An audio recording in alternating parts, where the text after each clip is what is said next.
Hello friends, welcome to our channel WB gram panchayat recruitment 2026। আজকে তোমাদের জন্য নিয়ে এসেছি জিকে ক্লাস। পঞ্চায়েত পরীক্ষা 2025-26-এর আন্ডারে তোমাদের এই ক্লাসটি। তো সেরা প্রস্তুতি তোমরা এই চ্যানেল থেকে পেয়ে যাবে। তোমরা আমার টেলিগ্রাম চ্যানেলে যুক্ত হয়ে যেও, এই ক্লাসের পিডিএফ ওখানে তোমরা পেয়ে যাবে। ঠিক আছে, চলো ক্লাসটি শুরু করা যাক। তো দেখো, ডাব্লিউবি গ্রাম পঞ্চায়েত জিকে ম্যারাথন। প্রথম প্রশ্ন বলেছে, ভারতের কোন রাজ্যে প্রথম পঞ্চায়েতি রাজ ব্যবস্থা চালু করা হয়েছিল? ঠিক আছে, তাহলে দেখো অপশান দিয়েছে গুজরাট, রাজস্থান, মহারাষ্ট্র, পাঞ্জাব। এখানে কিন্তু তোমাদের অপশান হয়ে যাবে অপশান বি, রাইট অ্যান্সার কিন্তু হয়ে যাবে। ঠিক আছে, তাহলে দেখো আমরা একটু ডিটেলসটা জেনে নিই। বলেছে ভারতের প্রথম 2রা অক্টোবর 1959 সালে পঞ্চায়েতি রাজ ব্যবস্থা চালু হয়। খুবই গুরুত্বপূর্ণ কিন্তু পয়েন্টটা, এখান থেকেও প্রশ্ন আসে। দেখো কোথায় চালু হয়েছিল? রাজস্থানের নাগৌর জেলায়। তৎকালীন প্রধানমন্ত্রী কে ছিলেন? এটাও ইম্পর্টেন্ট, জওহরলাল নেহেরু। তিনি পঞ্চায়েত রাজ ব্যবস্থা উদ্বোধন করেছিলেন। ঠিক আছে, কমিটি কি নাম কি ছিল? যে সুপারিশ করেছিল কমিটির নাম কি ছিল?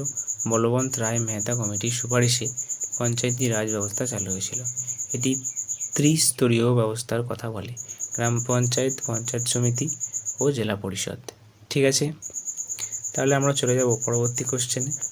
পরবর্তী 2 নম্বর কোশ্চেন বলেছে, কোন দেশ থেকে ভারতীয় সংবিধানের মৌলিক কর্তব্যের ধারণাটি নেওয়া হয়েছে? খুবই গুরুত্বপূর্ণ এবং ইম্পর্টেন্ট একটি প্রশ্ন। অপশন এতে আছে সোভিয়েত ইউনিয়ন, ব্রিটেন, জার্মানি, মার্কিন যুক্তরাষ্ট্র। এখানে তোমাদের কিন্তু অ্যান্সার হয়ে যাবে সোভিয়েত ইউনিয়ন, অপশন এ। ঠিক আছে, তাহলে দেখো ডিটেলসটা কী বলেছে। দেখো 1976 সালে 42তম সংবিধান সংশোধনীর মাধ্যমে এই মৌলিক কর্তব্যের সংবিধানে যুক্ত করা হয়েছিল। এই মৌলিক কর্তব্যগুলি খুবই গুরুত্বপূর্ণ একটি পয়েন্ট। প্রথমে মৌলিক কর্তব্যের সংখ্যা কত ছিল? 10টি। এরপর 2002 সালে 86তম সংশোধনীর মাধ্যমে মৌলিক কর্তব্য যুক্ত করা হয়, আরও একটি যুক্ত করা হয়। ঠিক আছে, পরবর্তী 3 নম্বর প্রশ্ন দেখো, রাজ্যসভায় কতজন সদস্য রাষ্ট্রপতির দ্বারা মনোনীত হন? খুবই গুরুত্বপূর্ণ প্রশ্ন এবং এই প্রশ্নটি দেখা গেছে বারবারই সমস্ত পরীক্ষাতে প্রত্যেকটা শিফট ওয়াইজ রিপিট হতে। সুতরাং এই প্রশ্নটি কিন্তু খুবই কমন এবং পরীক্ষায় আসার মতো একটি প্রশ্ন। তাহলে এর অ্যান্সার কত হবে? তোমরা অনেকেই জানো, এখানে তোমাদের কিন্তু অ্যান্সার হয়ে যাবে অপশান বি, 12 জন রাষ্ট্রপতি দ্বারা মনোনীত হন। কি বলেছে? ভারতীয় সংবিধানের 80 নম্বর অনুচ্ছেদে অনুযায়ী রাষ্ট্রপতি এই মনোনয়ন প্রদান করেন। ঠিক আছে, তাহলে আমরা চলে যাব 4 নম্বর প্রশ্নে। ভারতের অলিম্পিক পদক বিজয়ী প্রথম মহিলা কে? কর্ণম মালেশ্বরী, পিটি ঊষা, মেরি কম, সাইনা নেহওয়াল। এই 4 জনের মধ্যে কে? ঠিক আছে, তো দেখো এখানে তোমাদের অ্যান্সার বুঝতেই পারছো, কর্ণম মালেশ্বরী। কি বলেছে? অলিম্পিকে স্বর্ণপদক জয়ী প্রথম ভারতীয় হলেন এখানে অভিনব বিন্দ্রা। ঠিক আছে, 5 নম্বর, MGNREGA কত সালে চালু করা হয়েছিল? 2000, 2004, 2006, 2007 সালে। এখানে তোমাদের অ্যান্সার হয়ে যাবে কিন্তু অপশান সি, 2006 সালে। ঠিক আছে, তাহলে চলো একটু ব্যাখ্যাটা দেখে নিই। এখানে বলছে MGNREGA এর নাম পরিবর্তন করে নতুন নাম দেওয়া হয়েছে বিকশিত ভারত গ্যারান্টি ফর রোজগার অ্যান্ড আজীবিকা মিশন গ্রামীণ। এটি সংক্ষেপে VBG রামজি নামে পরিচিত। এটা কিন্তু খুব ইম্পর্টেন্ট, এখনকার নিউ নেম, এটা কিন্তু তোমরা সবাই খেয়াল করবে। তাহলে চলো পরবর্তী কোশ্চেন আমরা চলে যাব। 6 নম্বর, ভারতীয় সংবিধানে কত ধরনের রিট রয়েছে? খুবই ইম্পর্টেন্ট একটা কোশ্চেন। এখানে 2 ধরনের, 3 ধরনের, 4 ধরনের নাকি 5 ধরনের? এখানে তোমাদের অ্যান্সার হয়ে যাবে অপশান ডি, 5 ধরনের। আমরা সবাই বা তোমরা কেউ কেউ জানো 5 ধরনের। ঠিক আছে, তাহলে এখানে ব্যাখ্যা কী বলেছে? ভারতের সংবিধানে 32 নম্বর অনুচ্ছেদের অধীনে সুপ্রিম কোর্ট, 226 নম্বর অনুচ্ছেদের অধীনে হাইকোর্ট এই রিটগুলো জারি করতে পারে। এই রিটগুলি হলো হেবিয়াস কর্পাস, ম্যান্ডামাস, প্রোহিবিশন, সার্টিওয়ারি, কো ওয়ারেন্টো। এগুলো কিন্তু খুবই ইম্পর্টেন্ট, এই নাম কটা তোমরা মনে রেখে দেবে। তোমরা আমার PDF পেয়ে যাবে চ্যানেলে, তো ওখানে এরকম পিডিএফ করা থাকবে, সেখান থেকে তোমরা মুখস্থ করে নিতে পারবে। তাহলে আমরা পরবর্তী প্রশ্নে চলে যাব। 7 নম্বর প্রশ্ন, কোন দেশ থেকে ভারতীয় সংবিধানের নির্দেশক নীতির ধারণাটি নেওয়া হয়েছে? সোভিয়েত ইউনিয়ন, দক্ষিণ আফ্রিকা, আয়ারল্যান্ড নাকি আমেরিকা যুক্তরাষ্ট্র? এখানে অপশন সি আয়ারল্যান্ড, আইরিশ থেকে নেওয়া হয়েছে আমাদের কিন্তু নির্দেশক নীতির এই ধারণা। ঠিক আছে, তাহলে ব্যাখ্যা দেখো কী বলছে। সংবিধানের 4th ভাগে অনুচ্ছেদ 36 থেকে 51 পর্যন্ত এই নির্দেশমূলক নীতির উল্লেখ রয়েছে। খুবই ইম্পর্টেন্ট। তাহলে পরবর্তী প্রশ্ন 8 বলছে 1976 সালে কততম সাংবিধানিক সংশোধনী আইনের মাধ্যমে প্রস্তাবনায় সমাজতান্ত্রিক, ধর্মনিরপেক্ষ, অখণ্ডতা শব্দগুলো যুক্ত করা হয়? মানে খুবই বিরাট ইম্পর্টেন্ট একটা প্রশ্ন, সবসময় আসে, এটা কিন্তু তোমাদের খেয়াল রাখতে হবে। অপশন এতে বলেছে 42, 48, বিতে সিতে 55তম নাকি ডিতে 62তম? এটা তোমাদের অ্যান্সার হয়ে যাবে অপশন এ 42তম। ঠিক আছে, 42তম তোমাদের সংশোধনীকে মিনি কনস্টিটিউশন বলা হয়। মিনি অর্থাৎ এখানে আমাদের যে সংবিধান সেটার ছোট একটি মানে প্রকরণ বলতে পারো, ছোট সংবিধান বলা হয় এই 42তম সংশোধনীকে। ঠিক আছে, ব্যাখ্যা বলেছি, এখানে লেখা আছে দেখো মিনি কনস্টিটিউশন বলা হয়, আমি বললাম। তাহলে আমরা পরবর্তী প্রশ্নে চলে যাব। জওহর রোজগার যোজনা কত সালে শুরু হয়েছিল?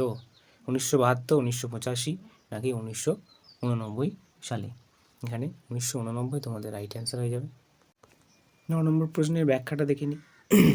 এখানে 1989 সালে 1 এপ্রিল রাজীব গান্ধী গ্রামীণ দরিদ্রদের জন্য মজুরি কর্মসংস্থান সৃষ্টির লক্ষ্যে জওহর রোজগার যোজনা চালু করেছিলেন। 7ম পঞ্চবার্ষিকী পরিকল্পনার সময় এটি শুরু হয়েছিল। এর সময়কাল ছিল 1985 থেকে 1990 পর্যন্ত। খুবই ইম্পর্টেন্ট পয়েন্ট তোমাদের এখানে। National rural employment programme, rural landless employment guarantee programme একত্রিত করে জওহর রোজগার যোজনা চালু করা হয়েছিল। 10 নম্বর প্রশ্নে বলেছে পশ্চিমবঙ্গের সঙ্গে কয়টি রাজ্যের সীমানা স্পর্শ হয়েছে? 4টি, 5টি, 6টি নাকি 7টি? এখানে তোমাদের অপশান বি রাইট অ্যান্সার হয়ে যাবে 5টি। দেখো ব্যাখ্যায় বলে দিয়েছে, উত্তরে সিকিম, উত্তর পূর্বে আসাম, উত্তর পশ্চিমে বিহার, পশ্চিমে ঝাড়খণ্ড, দক্ষিণ পশ্চিমে উড়িষ্যার সঙ্গে পশ্চিমবঙ্গের সীমানা রয়েছে।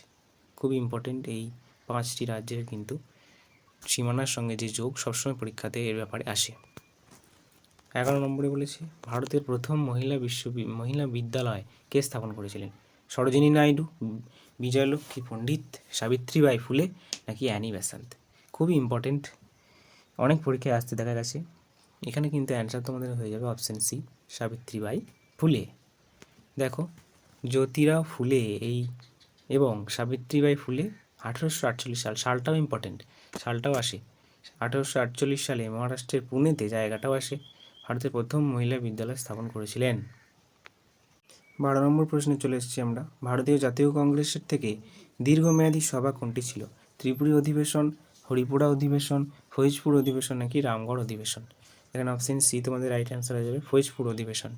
ব্যাখ্যাটা কি দিয়েছি দেখো, বলেছে মহারাষ্ট্রের জলগাঁও জেলার ফৈজপুর গ্রামে 1936 সাল, খুব ইম্পর্টেন্ট সালটা, 50তম অধিবেশনে অনুষ্ঠিত হয়েছিল এটি। এবার 13 নম্বর, লবণ সত্যাগ্রহ ডান্ডি পর্যন্ত হয়েছিল। এটা কিন্তু পয়েন্ট, ডান্ডি ভারতের কোন রাজ্যে অবস্থিত? ডান্ডি ভারতের কোন রাজ্যে অবস্থিত? এ গুজরাট, রাজস্থান, পাঞ্জাব নাকি ত্রিপুরা? এখানে option A right answer Gujarat. ব্যাখ্যা বলেছে 1930 সালের 12ই মার্চ আহমেদাবাদের সবরমতী আশ্রম থেকে যাত্রা শুরু হয়ে গুজরাটের নবসারি জেলার উপকূলীয় গ্রাম ডান্ডিতে শেষ হয়। সালটা এবং ডেটটা খুবই ইম্পর্টেন্ট। পরবর্তী 14 নম্বর প্রশ্ন বলেছে দেখো 1817 সালের উড়িষ্যার পাইক বিদ্রোহের প্রধান নেতৃত্ব কে দিয়েছিলেন? কুনওয়ার সিং, বক্সিং জগবন্ধু, জর্জ ফার্নান্ডেজ নাকি নানা সাহেব? এখানে অপশন বি বক্সিং জগবন্ধু কিন্তু তোমাদের রাইট অ্যান্সার হয়ে যাবে। তাহলে চলো আমরা আজকের শেষ প্রশ্নে চলে যাব। তো তার আগে বলে দিই, তোমরা যারা টেলিগ্রাম চ্যানেলে জয়েন হতে পারছো না বা প্রবলেম হচ্ছে, এই নাম্বারে একটু কন্ট্যাক্ট করবে, আমি লিখে দিচ্ছি, নাম্বারটা দেখে নাও।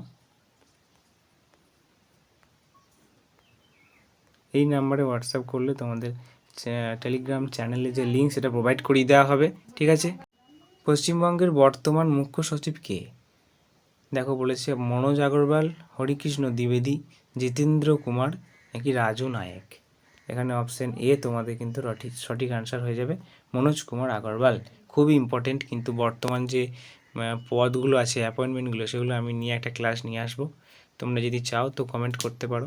তাহলে আজকে ছিল এই 15টি ইম্পর্টেন্ট প্রশ্ন। তো তোমাদের ক্লাসটি কেমন লেগেছে একটু কমেন্টে জানাবে।